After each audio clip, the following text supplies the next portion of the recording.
কঠিন সত্যের মুখোমুখি পরমা যখনই নিজের বাবা ও পিসির মুখ থেকে আসল সত্য জানতে পারলো যে সুদীপা অন্য কেউ নয়, পরমারই যমজ বোন। হ্যাঁ বন্ধুরা, অনুরাগে ছোঁয়ার আগামীতে আমরা এমনটাই দেখতে চলেছি। প্রথম দিন থেকেই পরমার সুদীপার উপরে অদ্ভুত একটা টান, যে টানটা দেখে পরমা নিজেও অবাক হয়ে যায় যে কিসের এত টান। কেন আমার বারবার মনে হয় যে সুদীপার জন্য যত কিছুই করি না কেন সবটাই অনেক কম। কেন আমার সাথে এমন ঘটনা ঘটে বারবার। আর আজ যখন সবকিছু পরমার সামনে আসলো, সেনগুপ্ত পরিবারের সবকিছু জানতে পারলো পরমা, এমনকি সুদীপার মতো কাউকে সেনগুপ্ত পরিবারে দেখলো, তখনই যেন সবটা পরমার সামনে ঘুরিয়ে যাচ্ছে।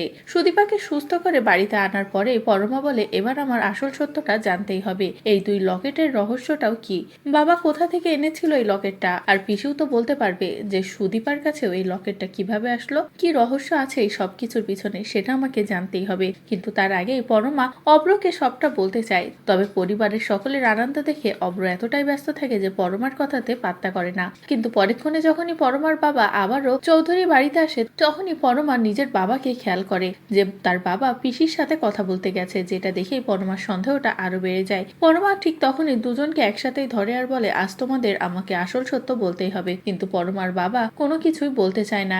এক পর্যায়ে এসে পরমা এতটাই বাড়াবাড়ি করে যে এটা দেখে পরমার বাবা আর কোনো কিছু মিথ্যা বলতে পারে না। পরমার বাবা বলে যে তুই আর সুদীপা যমজ দুই বোন, তোদের দুজনকে আমরা অনাথ আশ্রম থেকে আলাদা করেছিলাম। যে কথা শুনে তো পরমা পুরো অবাক হয়ে যায়, বিশ্বাসই করতে পারে না যে এত বড় সত্য এত বছর ধরে তার অজানা ছিল। তো বন্ধুরা, এবার যদি সত্যি এমনটা হয়, এত বছর পরে পরমা জানতে পারে আসল সত্যটা, তাহলে সেটা দেখতে তোমাদের ঠিক কেমন লাগবে কমেন্ট করে জানাও। পরবর্তী আপডেট পেতে চ্যানেলটি সাবস্ক্রাইব করো।